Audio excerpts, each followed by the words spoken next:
మేము రాజమండ్రిలో నిన్న మీటింగ్ చూసుకొని ఈరోజు సాయంకాలం ఒంగోలులో మీటింగ్ ఉంది నాకు. రాజమండ్రి నుంచి బయలుదేరి ఒంగోలుకి వెళ్తున్నాము. ఒంగోలుకి వెళ్తున్నప్పుడు ఒంగోలు నుంచి విజయవాడ దాటి మంగళగిరి క్రాస్ చేసుకొని తాడితోట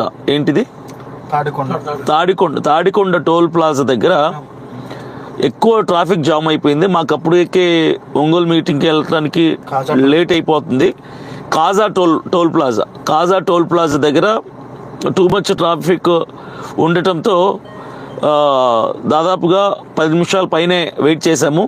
వెయిట్ చేసిన తర్వాత డ్రైవర్ ఇక్కడ నుంచి కార్ని ఫ్రీ లెఫ్ట్లో తీసుకెళ్ళాడు. అన్నా 30 సెకండ్స్ కంటే ఎక్కువ ఆగకూడదు, రూల్ కొత్తగా వచ్చింది, టోల్ కట్టకుండా మనం వెళ్ళిపోవచ్చు అని చెప్పి 100 మీటర్స్కి దూరంగా ట్రాఫిక్లో ఉన్నప్పుడు టోల్ కట్టకుండా మనం వెళ్ళిపోవచ్చు అని చెప్పి ఫ్రీ లెఫ్ట్ తీసుకున్నాడు. ఫ్రీ లెఫ్ట్లో వెళ్ళిపోయాం. అయిపోయింది. ఫ్రీ లెఫ్ట్లో వెళ్ళాము. టోల్ ప్లాజా అతను వచ్చాడు, మాట్లాడాము. చెప్తే సరే వెళ్ళండి అని చెప్పి అది ఓపెన్ చేశాడు. ఓపెన్ చేస్తే మేము ముందుకు వెళ్ళిపోయాం. వెళ్ళిపోయిన తర్వాత సిఐ గారు వచ్చారు. ఆయన కార్లో వచ్చారు. వచ్చి వెంటనే మా కార్ని నిలబెట్టి నేను ఫోన్ మాట్లాడుతున్నాను. డ్రైవర్ దిగాడు కిందికి.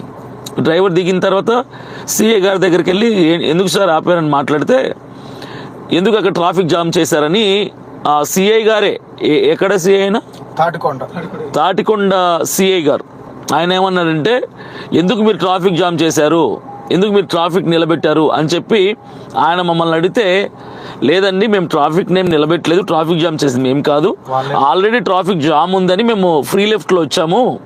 ఇప్పుడు రూల్ ఉంది కదా సార్, ఎక్కువసేపు వెయిట్ చేయాల్సిన అవసరం లేదు, 30 సెకండ్స్ కంటే వెయిట్ చేస్తే బయలుదేరి వెళ్ళిపోవచ్చు, ఫ్రీ లెఫ్ట్ నుంచి వెళ్ళిపోవచ్చు అని రూల్ ఉంది కదా సార్, అందుకు మేము వెళ్ళిపోతున్నామని చెప్పి డ్రైవర్ చెప్పాడు.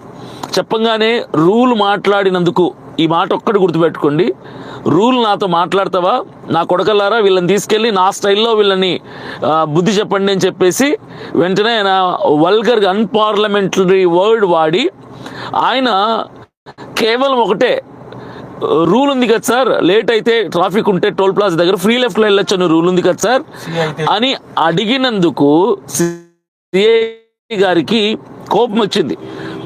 వెంటనే కార్ని ఆయన హ్యాండ్ అవుట్ చేసుకున్నారు. కానిస్టేబుల్ని పిలిపించి ఇంకొక జీప్లో కానిస్టేబుల్ వాళ్ళందరూ వచ్చి డ్రైవింగ్ సీట్లో బోస్ని కూర్చోబెట్టకుండా ఈయన వెనక కూర్చోబెట్టి, నాతో పాటు ఉన్న ముగ్గురిని కూడా వెనక కూర్చోబెట్టేసి డ్రైవింగ్ సీట్లో కానిస్టేబుల్ కూర్చొని, కానిస్టేబుల్ కార్ తీస్తుంటే నేను అడిగాను ఎక్కడికి తీసుకెళ్తున్నారు అని అడిగాను.